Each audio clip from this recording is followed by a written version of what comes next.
Tonight on Bridge City News, the opioid crisis is hitting many areas of southwestern Alberta hard, including the Blood Tribe. We have the details. The Lethbridge Chamber of Commerce and police are teaming up to find a solution to our city's drug crisis and how it's impacting businesses. And the City of Calgary says no to hosting the 2026 Winter Games. We have reaction from both sides.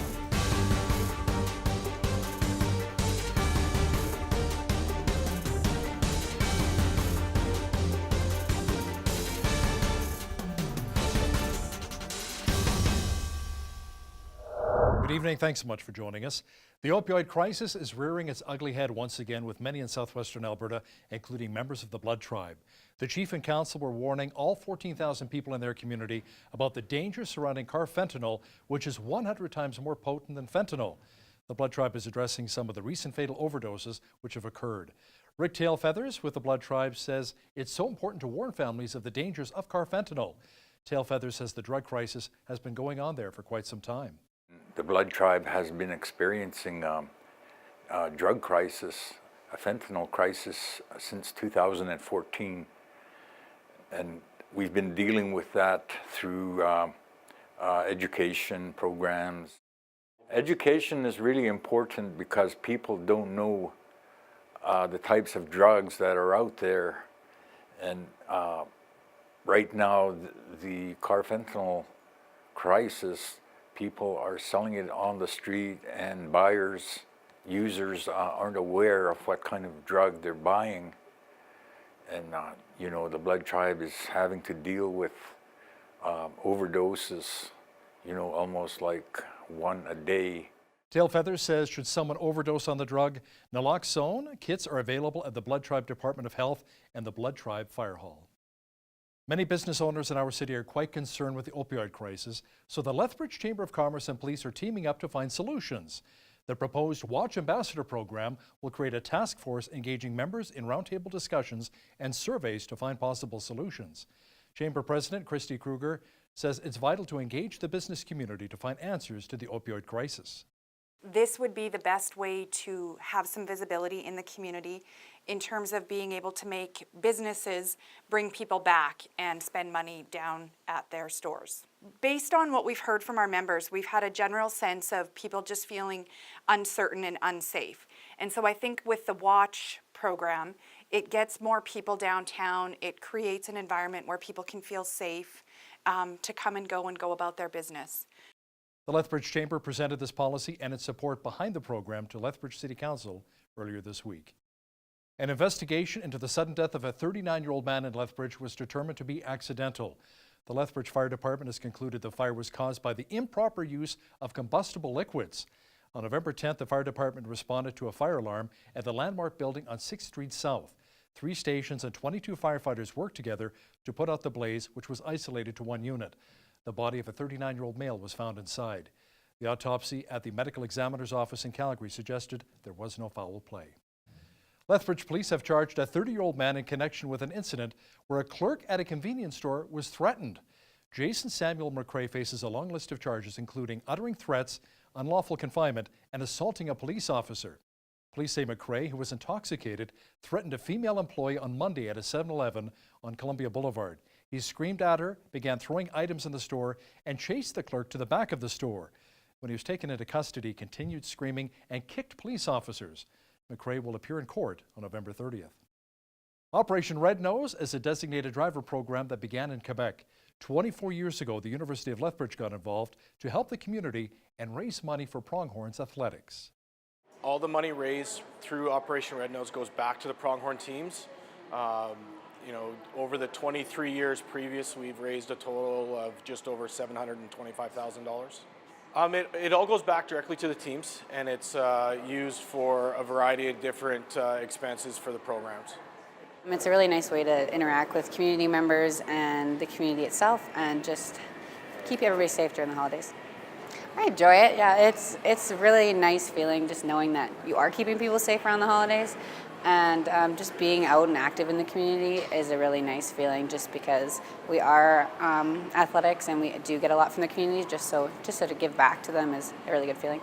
Operation Red Nose is looking for volunteer drivers to help people get home safely during the Christmas season. For more information, you can call Pronghorn Athletics at 403-329-2681. Canadian Blood Services is at Lethbridge College encouraging students to sign up to donate blood. The college is part of Canadian Blood Services Partners for Life program. Territory Manager for the CBS, Belinda Tomiyama, explains what the program is all about. We look for about 1,200 units every month. The college has been a partner of ours for 11 years, as I said, and they are part of a program called Partners for Life. So Partners for Life are businesses or organizations in southern Alberta that agree to donate so many units of blood to us a year. So the college donates over 500 units of blood every year to Canadian Blood Services in Lethbridge. Tomiyama adds that O negative and O positive blood are in constant need. If you're waiting to get a flu shot and need to know where to go, Google's Assistant and Amazon's Alexa can now help you out.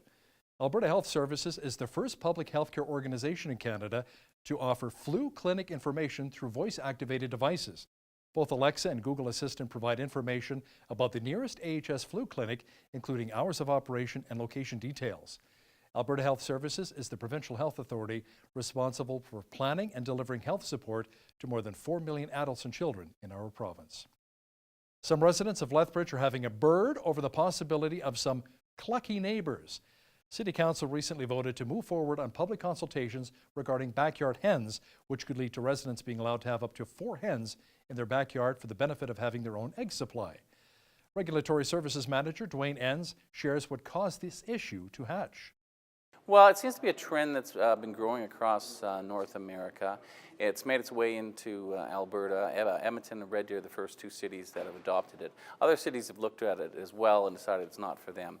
So it's something that's coming up in front of a lot of different municipalities in Alberta. What they asked for is the city allow up to 4 hens in a backyard. That would be free range. It had to be kept in a pen. For purposes of eggs, actually, basically, so people would have their own egg supply. So we hit the streets of Lethbridge and asked, is having 4 hens a little too much? Small production of poultry and stuff like that is a lot more sustainable, and honestly, I'm not sure it'd make that much more noise than like your dogs and stuff like that in the neighborhood. I think that's fine. If people want to have chickens in their backyard, I have nothing against that. I think it's cool, as long as it's not disturbing any neighbors or anything. I think it's a cool idea. Okay, that's way too many. I'd say maybe 2, like just enough so you get a few eggs. Not to start buying and selling your own eggs, just enough so you have some at home for yourself isn't too bad. But that's when you're starting to look at profit and people selling their eggs for money.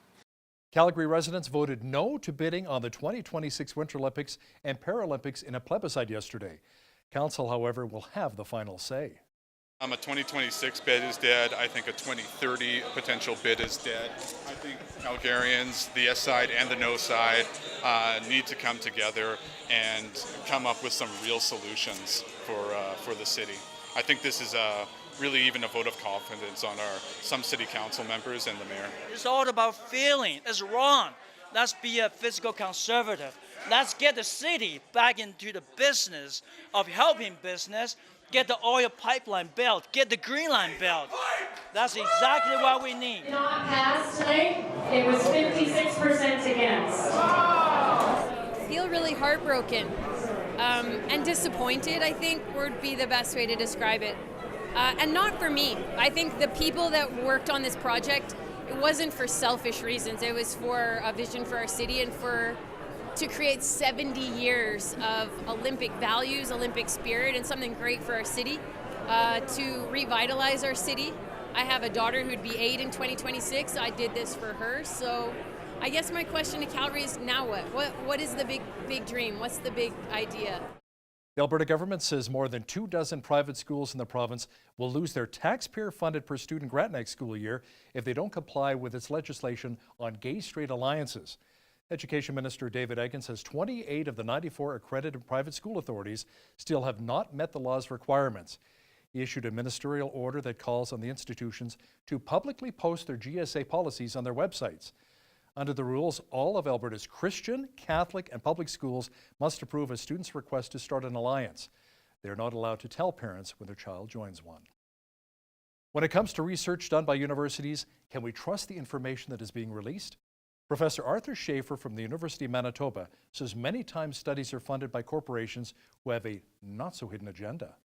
So what we find, for example, with the pharmaceutical industry is that they'll do dozens, maybe hundreds of different studies, many of them small, so that each individual study is unreliable. They cherry pick the studies that favor their product and they bury away in the file drawer. They simply don't publish the studies that are negative. Watch my full interview with Dr. Schaefer discussing studies and who stands to benefit the most from them coming up in the second half of our show. A former public works foreman who admitted to failing to properly monitor a town's drinking water has been fined $1,000. Darcy Dabrowski was sentenced October 24th after pleading guilty to a charge under provincial environmental protection laws. The court heard that the former Town of Oyen employee was to check the safety of the local water system by taking samples from different locations. Dabrowski admitted later to taking samples from a single location only. Lubicon Lake First Nation Chief Billy Joe Lubicon says a long-awaited treaty signed last month will allow for drastic improvements in his community. Alberta Premier Rachel Notley attended a ceremony marking the $113 million deal. This is a huge milestone for us, and it's only appropriate that we're here in Little Buffalo School because of whatever we're doing here today impacts all of these students.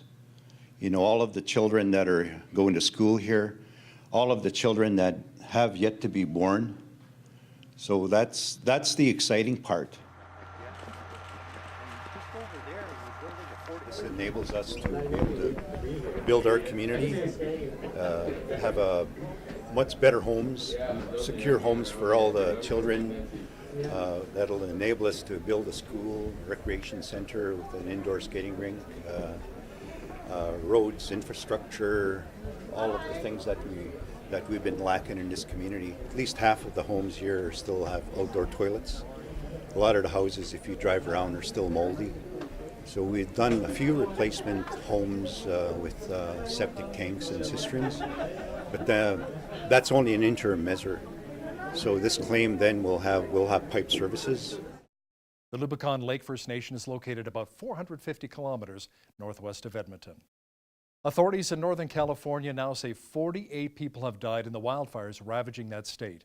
There's still more than 200 missing. One of the hardest parts of this particular job is to provide you with an update on where we're at with the recovery of human remains. And so today, an additional 6 human remains were recovered, which brings the total to 48.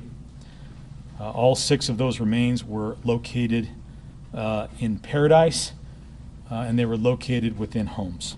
We're at 130,000 acres, 35% contained. Total personnel assigned to the incident is 5,615.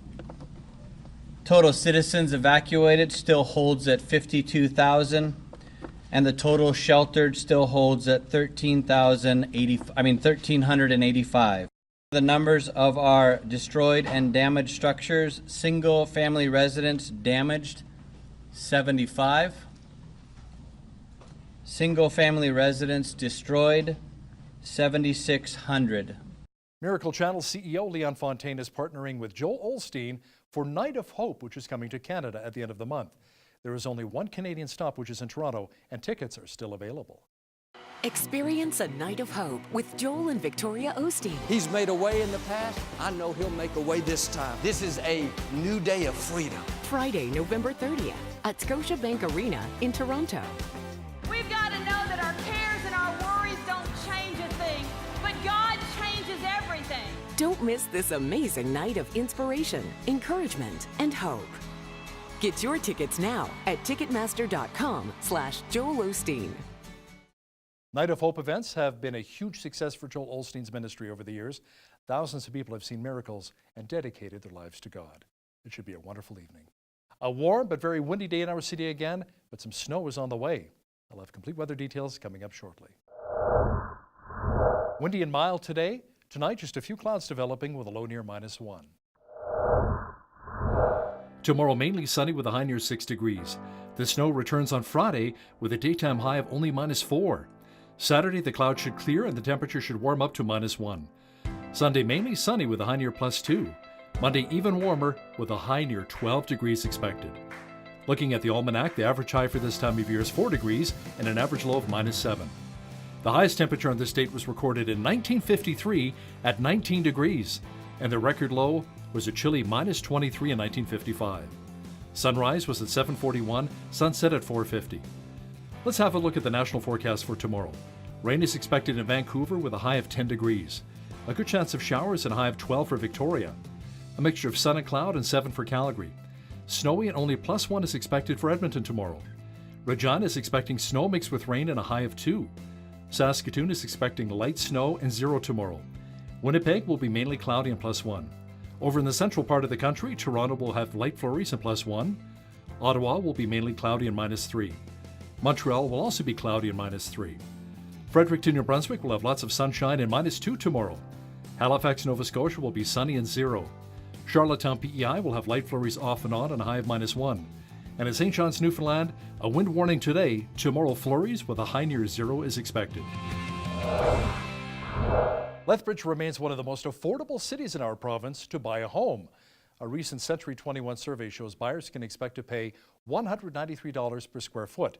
Red Deer is $276 and Calgary is $294.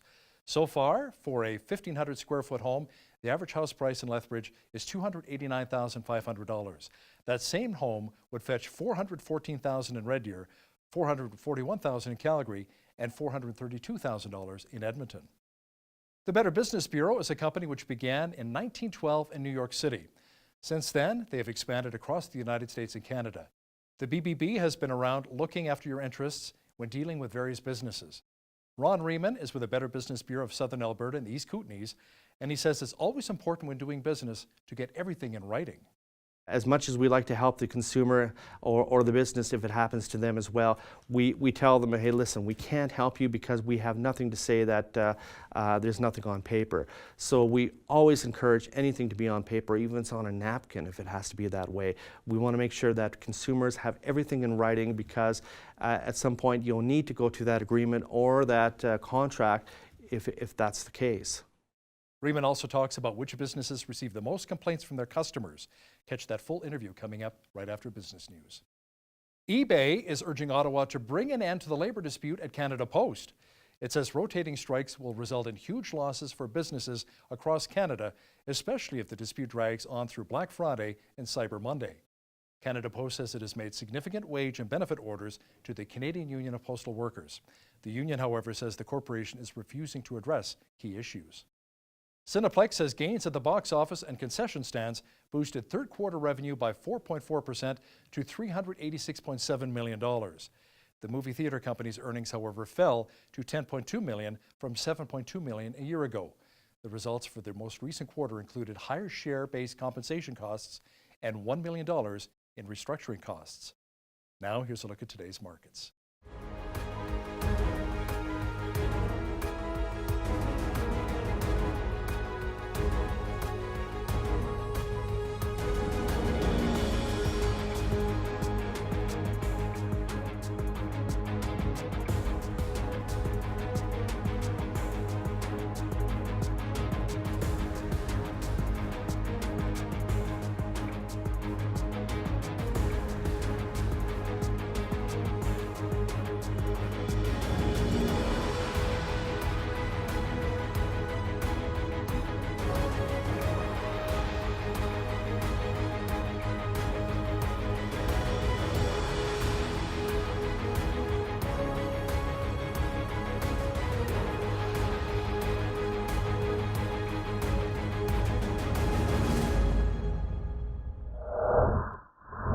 Recapping one of our top stories this hour, an investigation into the sudden death of a 39-year-old man in Lethbridge was determined to be accidental.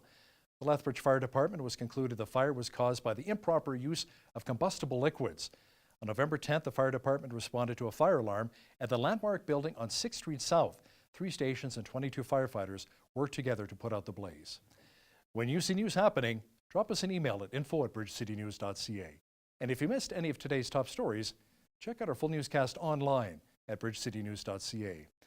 The Better Business Bureau receives complaints from customers on a wide range of businesses. Up next, I chat with Ron Riemann from the BBB about which industries have the worst reputations.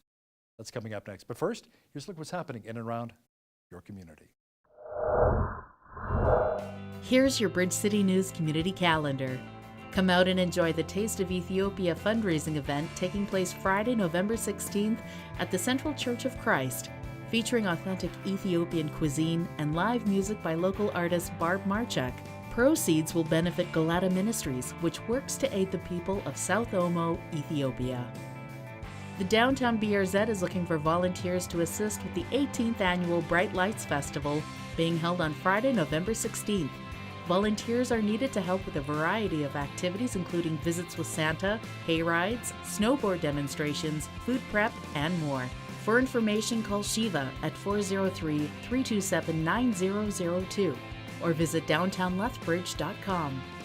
The 4th annual Pig Roast fundraiser in support of the construction of a medical clinic in Uganda is taking place Saturday, November 17th at the Miss City Church, with doors opening at 5 p.m., supper and program beginning at 5:30. Tickets are $15 and can be reserved by calling Anne at the Bridges of Hope office at 403-380-3844. And that's your Bridge City News community calendar. Unfortunately, in today's world, running into businesses that are not completely honest is not uncommon. One group that watches out for us is the BBB, otherwise known as the Better Business Bureau. Joining me now at the desk is Ron Riemann, an accredited business coach with the Better Business Bureau for Southern Alberta and the East Kootenays. Welcome to Bridge City News. Thank you, Hal. Thank you for having me here. You bet. So let's talk a bit about the Better Business Bureau, Ron. When did it all begin and what is it really all about? We've been around for 106 years. Wow. We started, it started in New York City, and a couple of people, actually 6 to be exact, in New York City decided that, hey, something's going wrong here, and we need to try to fix this unscrupulous behavior that's been going around in our city. So they decided to form a bureau, and that's where it grew from that point. And we now have about 115 BBBs across North America, and one in Mexico City now. I've noticed on your website as well you have a bit of a rating system. If I'm checking out a business, sometimes I see a C or an F. Yes. Tell me a bit about that. The rating system is based on an algorithm that we use, and we want to make one thing clear is that every member, rather every business, regardless if they're a member or not, gets a rating. And what happens, this rating is based on an algorithm on a number of things. It could be the time in business, could be licensing, it could be also a number of other factors, government action, it could be also if there's any open complaints against the business and whatnot. So to join the Better Business Bureau, you need to have at least a B rating. So anything lower than a B, you have to kind of, well, we don't want to say clean up your act, but we want to make sure that you try and uphold that rating and above. So Ron, if I have an issue with a business and I want to file a complaint, tell me about the process and the steps I have to take. Well, if it's within the Southern Alberta region, you can certainly call me at my local office, at the Lethbridge office, and what happens is I can do it in a number of ways. You could come to my office, we can file a complaint. It takes about 20 minutes. You could do it online, which is much faster, on bbb.org/Calgary, or you could also just mail it. We don't usually take submissions over the telephone, but once you do decide to do a complaint, whichever method you want to do, come to the office. In this case, we can get the complaint going. We get it all completed. We submit it to the services in Calgary. We'll take care of it, and they will take that same information and they'll send it to the business in question, and then the business will have 14 days to respond to that complaint. Now, we can't always guarantee a happy ending because we, as the Better Business Bureau, we're not an advocacy group. We don't cater to the business, nor do we cater to the consumer. We're kind of like the professional platform between the one or the other. So we always tell people, we don't storm through the business doors and say, give this person's money back or else. We don't do that. You don't do that? No, we don't do that. That's a misconception. And a lot of the people who've been around for a number of years in business or even consumers, they'll call me and they'll literally ask me to go to the store and demand his or her money back. Kick down the door and say. I know, but we always like to tell people there's two sides to every story, you know, and a lot of times businesses, for the most part, they like to bend over backwards and move mountains to make sure that they get repeat business. So well, they don't want the negative publicity, They right? don't want the negative publicity, so they want to make sure that they appease this consumer as the best way they know how, because they want to bring them back. They want their friends and family of that person to come back to that store or wherever. So we try and tell the consumer this is the process of what's going to work, and then once the complaint is filed, a case person is assigned to that person's complaint. Then he or she will keep in contact with that person who made the complaint. After 14 days, we don't hear anything. We have to do our due diligence. And what happens is we have to send another email or a phone call or a letter, whichever the case may be, however, and we have to let them know that we have to send another one just in case it gets lost in cyberspace. So after 2 weeks, we find that if it's not resolved, we have to deem it closed, unfortunately. So how often, what percentages would you say, Ron, are actually resolved of these complaints? We have a very good success rate, I should say. About 85 to 90% of the complaints are usually resolved or deemed closed due to a number of issues. But for the most part, we like to take care of the complaints as quickly as possible. And which companies have the biggest amounts of complaints against them? I'm guessing, you know, when I moved my family from Southern Ontario back home here to Southern Alberta, I looked up movers. And I got to tell you, a lot of the movers, a lot of complaints against movers. That's one of the worst. They're always in the top 5. The BBB always puts out a yearly list, and sometimes we get monthly lists put out too. And unfortunately, movers are always on that list. Landscapers, especially during the springtime, they're on that list. Roofers always tend to be on that list as well. Trades and services seem to always stay around the top 10 a lot of times too. So, and they circulate their position a little bit once in a while though. But for car dealerships, they're on that list too. And so, yeah, they're big, and we usually get a few phone calls on those type of businesses. Some people I chat with about the Better Business Bureau, you know, just lay people or people that are business owners, they say, it's an old boys club. As long as I pay my dues, my monthly fees, I'm never going to get a bad rating against my business. You know, it's no big deal. There's no credibility with the BBB. How do you respond to people like that? Well, what we like to say is that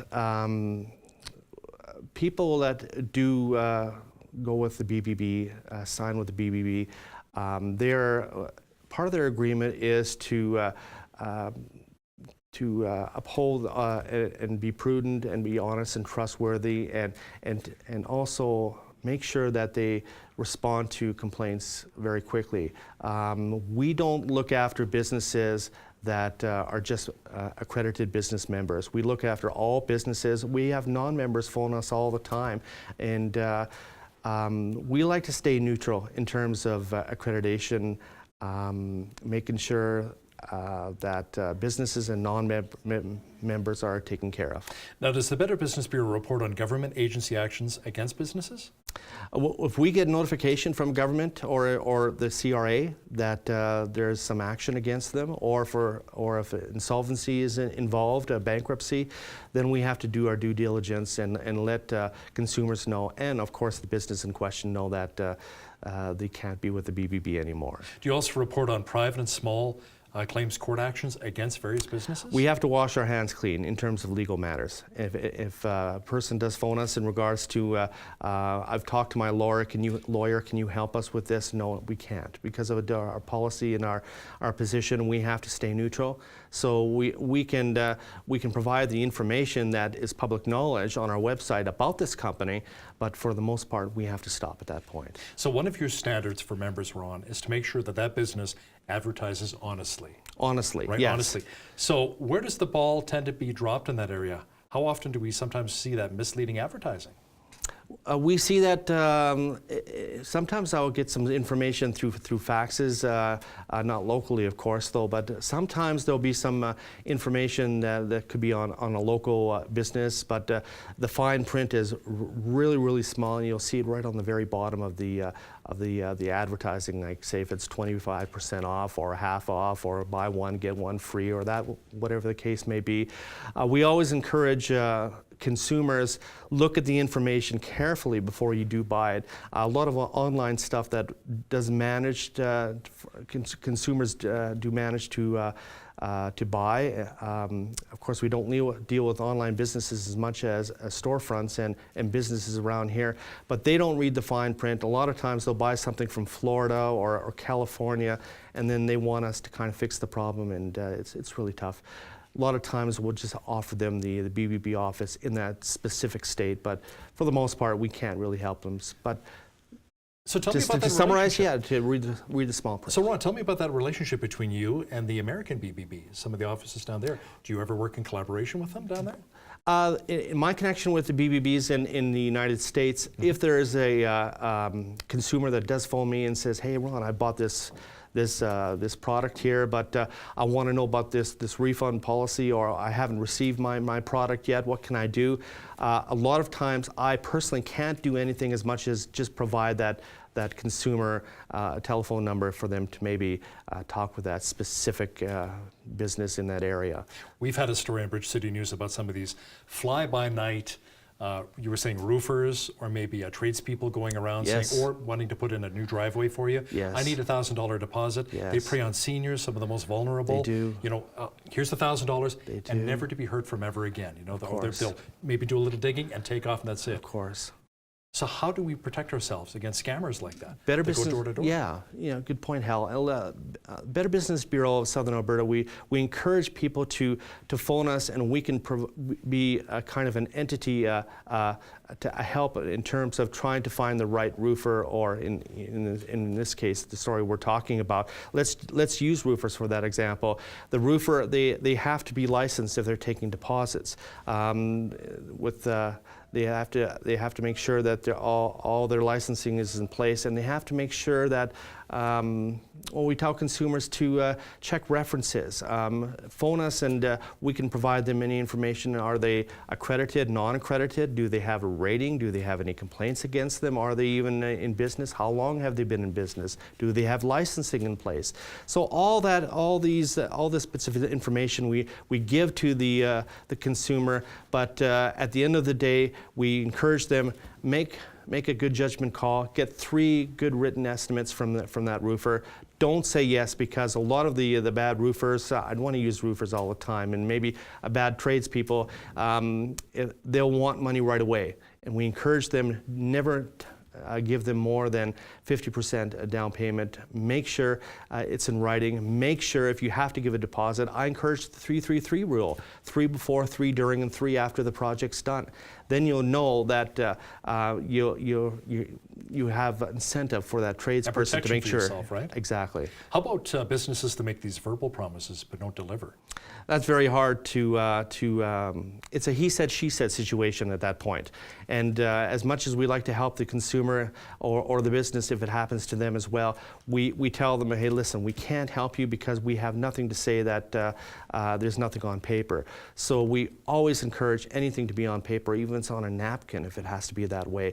We want to make sure that consumers have everything in writing, because at some point you'll need to go to that agreement or that contract if that's the case. Ron, how about a business that, say, is scammed people out of, let's say, hundreds of thousands or millions of dollars, then shuts down that company name and starts up another business the next day, scams more people, shuts down that company, creates another company with another new name? Are you able to keep track of those businesses? We like scam to, artists? yeah, we do because we like to get that information through the licensing department of the appropriate town or the city. If consumers phone and tell us about this, or for that matter, we'll send out, if it's big enough that it's affecting a lot of consumers, we will put out a press release and saying this certain company here is doing illegitimate business. They were once this business, now they're this business, and we want to make sure that if you do receive this sort of information in your email or your text or phone or whatever the case may be, let us know, or for that matter, if it happens to you, be wary of it and then don't do anything with that specific business. One of the big stories we had on Bridge City News was the CRA scam. A lot of people receiving phone calls, yes. A lot of Canadians yes. from these call centers in India saying the cops will come to your door and arrest you. They say cops, not police officers or authorities, right? Yes. So, okay, that's your first sign, a red flag that it's a scam. Yes. But that scam has netted them over $10 million over the years.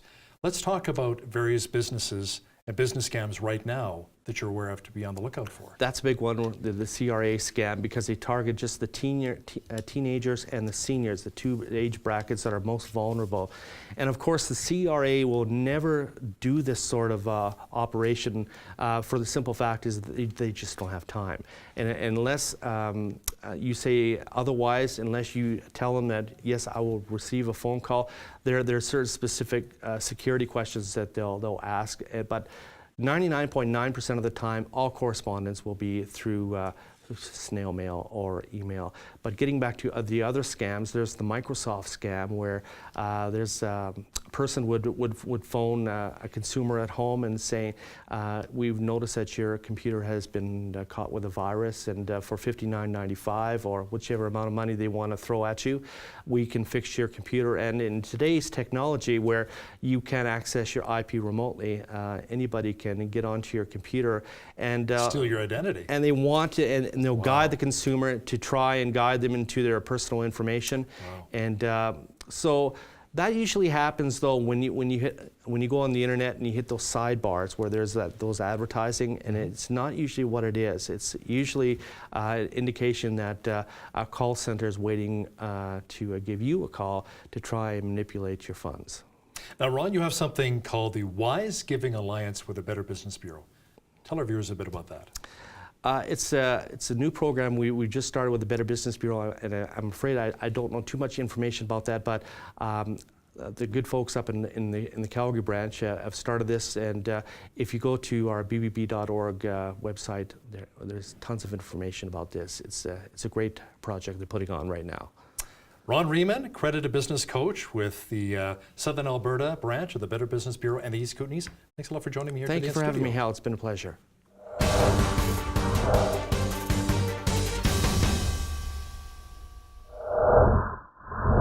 Scientific research. We depend on it for public health and safety. But if university research is funded by corporations with an opportunity to gain financially from the research, can the research even be trusted? Joining me now is Professor Arthur Schaefer, Founding Director for the Center for Professional and Applied Ethics at the University of Manitoba. Welcome to Bridge City News, Professor. Nice to be with you. Now, are most Canadians aware that much of the research done by universities is funded by corporations? I don't think so. I think most Canadians assume that when research is published in scholarly journals and it's published by university researchers, that it's universities or granting councils or the government that's funding the research.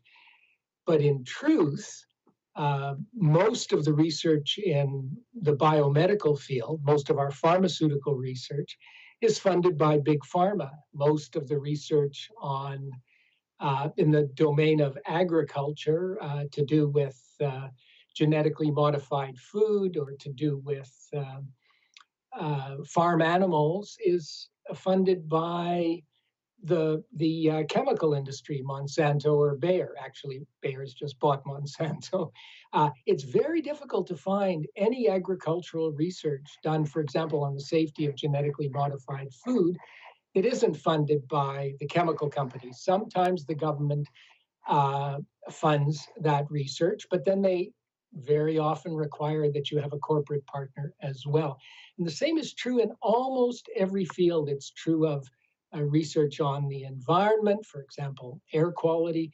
It's true of research on food and nutrition. So the sugar industry funds a lot of the research to do with sugar. The dairy industry subsidizes government researchers and university researchers, and then we get a code of what what Canadians should eat to be healthy. The basic research is often done by scientists who are funded by the people who stand to benefit. So is the research negatively affected if there is maybe a conflict of interest present? Now, when it's funded by a corporation with something to gain, does that really change the outcome? It does change the outcome, Hal. There's an old folk saying, who buys you bread, his song you sing. Or sometimes who pays the piper calls the tune. We know that intuitively, and now there's been a great deal of study of whether the source of funding for research influences the results. And the funding shows that that when big pharma or big oil or big food funds research, it almost always favors their products. Doesn't necessarily mean that the researchers are corrupt, but at an unconscious level, their judgment, the way they design the experiments, the way they analyze the results, tends to be such that they please their corporate sponsors. And if you think about it for a moment, university researchers are almost the only people whose job requires on them finding independent funding for their tools. You can't have a lab doing a biomedical research, for example, without funding. The universities provide virtually none of that funding. Most of it comes from big pharma. So if your research isn't designed in such a way as to please your corporate sponsors, you're out of a career. So how many researchers do you think would actually have the backbone to publicize negative findings that would reflect badly on the corporation that happens to be footing the bill? Well, let me separate your question into two questions, Hal. First of all, when you know what kind of results your corporate sponsor would find pleasing, there are all sorts of ways of designing the research so that you get that result. Nevertheless, quite often, even when corporations sponsor research, it turns out negatively, but they own the results and they manage the publication of the results. So what we find, for example, with the pharmaceutical industry is that they'll do dozens, maybe hundreds of different studies, many of them small, so that each individual study is unreliable. They cherry pick the studies that favor their product and they bury away in the file drawer. They simply don't publish the studies that are negative. So when you look at the published literature, a doctor, say, goes to the published literature, may find that 90% of the studies in the leading journals all favor a particular painkiller or favor a particular heart drug or favor a particular medication for high blood pressure. What the doctor doesn't see is all the studies that have because of the ghost management of the corporations, who, by the way, very often hire their people other than the university researchers to design the trials and carry them out, and then the university researcher's name goes on the trial to give it extra prestige. So the whole enterprise really casts into doubt the issue of evidence-based policy. Often it's pseudo-evidence-based policy. So when a doctor puts his name maybe on that study that he really didn't have much to do with, does he actually pocket some cash? Does that actually happen? Well, it's been estimated that about half of all the studies in psychiatry and almost half of those in cardiology and heart research have been ghost authored. That is, the people whose name goes on the research haven't themselves done the research. Often they don't even have access to the raw data. That's owned by the company. The company sends them the manuscript, often written in their style with the kind of citations that they use. They put their name on. Typically, they would be paid maybe $10,000, $15,000. Their career is boosted. They get a publication. But I think many of the people watching this program are going to think, but that's plagiarism. That's fraud. And it is. And it's massive. Wow. Now, it's not just pharmaceutical research, but other areas as well. For example, climate change research can be funded by either side, maybe big oil or clean energy companies, green companies, with something to gain by the outcome of the research. Even genetically modified plants is another area, correct? Yes. As I mentioned earlier, almost all the research in agriculture and a good deal of the research in climate change is funded by industries, by corporations with a very big vested interest in getting a particular result.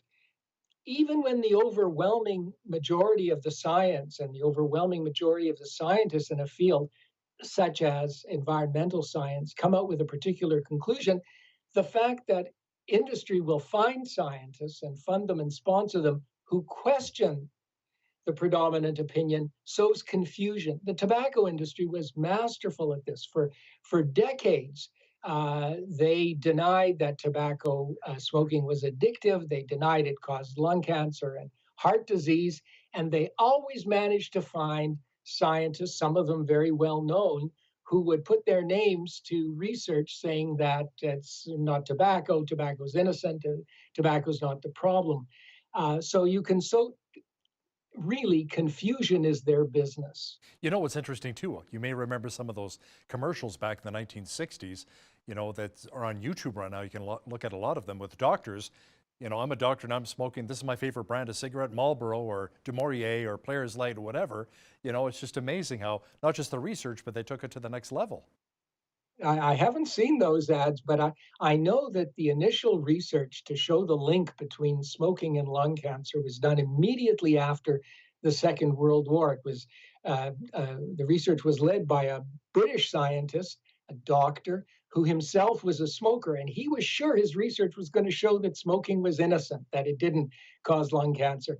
And shockingly for him, and perhaps for society, his research pointed in the opposite direction. Well, for decades, thousands, tens of thousands, hundreds of thousands, and millions of people died because of the duplicity of the tobacco industry. Well, that problem has now been reiterated over many different industries, including, as we've said, the food industry, the fossil fuel industry, and so on. So, Dr. Schaefer, do pharmaceutical companies still offer gifts to various kinds of doctors with perhaps an unspoken offer to return the favor by prescribing their brand of medicine? Well, in Canada, but also in the States, most of the big companies have signed a code that says that they won't give gifts to doctors.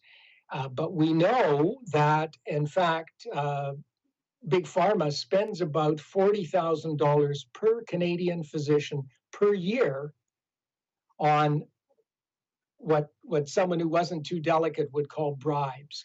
So the doctors are, they go to have their continuing medical education. It's funded by the drug industry. When I give lectures at hospitals early in the morning or in the evening, there's always a drug rep with the coffee and donuts and muffins in the morning. If it's for students, it's beer and pizza in the evening. If it's for established physicians, it's at the fanciest restaurant in town. And in general, the industry finds a way, if they can't just hand you money or even buy you a dinner or buy you tickets to watch the Edmonton Oilers or the Calgary Flames or whichever, the ballet, whatever event it might be, they disguise it. They'll pay you money, but they'll claim that what you're doing is research for them, and they'll ask you to take a few notes. Or there are dozens of ways of getting around the rules, and in general, most doctors don't see anything wrong with the drug rep visiting them, providing a very nice lunch for them and their nurses and their receptionists, and leaving perhaps a few $1,000s worth of free samples for them. What about the practice of providing drug samples for doctors to use? Does this present any ethical issues? I think it does. First of all, the drugs are quite valuable that are left as free samples. Often the doctor uses them for herself, himself, for family members. So that's a kind of bribe. very often doctors give them to patients. And some doctors say, well, I'm able to give these expensive drugs to poor patients, so my patients benefit. But the truth is that the most expensive drugs, are usually the newest drugs. They're the least well tested from the point of view of their safety and their effectiveness. And they often turn out to be quite dangerous. And then when the free sample runs out, it's the insurer, if the patient has insurance, that's going to be paying millions of extra dollars, because the doctors end up prescribing very expensive drugs, which are often vastly more expensive than the cheapest drugs, and the cheapest drugs are often safer or more effective. So we know that free samples does influence prescribing patterns for doctors. I think a physician with integrity wouldn't get his or her information from drug reps, wouldn't accept any gifts or presents from the industry, and would recognize that if I'm a doctor, my fiduciary duty, I'm in a trust relationship with my patient. I can't be in a friendly, palsy relationship by accepting gifts from a drug rep and still have my judgment be unbiased and then exercised exclusively in the best interest of the patient. No doctor thinks that he or she is biased. By the way, they say, I make $450,000 a year. You think I can be bought for a free dinner or free samples or free travel to a conference? The companies are much more sophisticated than the doctors. The doctors don't recognize that even small gifts can bias our judgment. So, Professor Schaefer, let's talk a bit more about funding research once again. What should be done to correct the issue? Do you think maybe the government would actually enact legislation to ban corporate funding of research, to make it more legit? I think society has an enormous interest, especially when it comes to public health and safety, our food supply, our agricultural industry, our environment, our air quality, the drugs we take. Society has a huge interest in honest, reliable, accurate information, so that the prescription decisions of the doctor, the policy decisions of government ministers are made based on the best evidence. And that evidence has to be unbiased. So I think the challenge for universities is to break the intimate relationship between university research and industry. Look, if we go back to 1980, industry funded only a small percentage of the research that was being done at university. Today, it's an enormous percentage. And what's happened is people have decided, they've voted for politicians to say, we're going to cut your taxes. So in order to cut taxes, governments have to fund. They think, okay, we'll save money. We won't fund the research. We'll let industry fund the research. But in the end, we all pay. We pay in the deterioration of air quality, bad policies, unhealthy food, unhealthy water, drugs that may cause us more harm than good. I think in the long run, we need university researchers to be funded by taxpayer dollars. If we want public science in the public interest, it's got to be paid for by people who don't have an enormous vested interest in getting a particular biased result. That doesn't mean the companies won't pay. They should pay, but not by choosing the researcher. And perhaps, if I may mention, a kind of shocking case at the University of Alberta involving air quality in the Edmonton Capital Region. The TransAlta, which has a number of coal-fired power plants in the Edmonton region, wanted to counter the pressure on the new government to ban coal-fired power plants, to retire them prematurely. So they hired a researcher, Warren Kinjerski, from the University of Alberta. They specified they were going to fund the research. They specified who the researcher was. The contract was with the university, but the company said, it's got to be Professor Kinjerski, and if he can't do it, we get to choose a replacement or cancel the grant. Now, I don't think that should ever happen. I think TransAlta and other corporations should be taxed in order to fund the research, but the companies shouldn't be allowed to choose who's going to do it, because that creates, obviously, if I'm the person chosen, I've got a big vested interest in in pleasing my corporate sponsors. And what we find is that researchers who are funded by the company, we've seen Professor Kanjurski's emails with TransAlta. He's on Team TransAlta. He's not on Team Edmonton Citizen. He's telling them how to use his research, how to cherry pick it, to lobby the government, to put it in their press releases, and they're telling him what to highlight. They're on the same team. Now, if I were living in the Edmonton Capital Region, if I had a child with asthma, or a parent with heart disease, or a parent who was vulnerable to a stroke or heart attack, I sure wouldn't want the research on the quality of the air in my region to be done by someone handpicked by the company that's got a big stake in those coal-fired power plants. Arthur Schaefer, Founding Director for the Center for Professional and Applied Ethics at the University of Manitoba. Thanks so much for joining me today from Winnipeg. My pleasure. On behalf of all of us here at Bridge City News, I'm Hal Roberts. God bless and have a great night.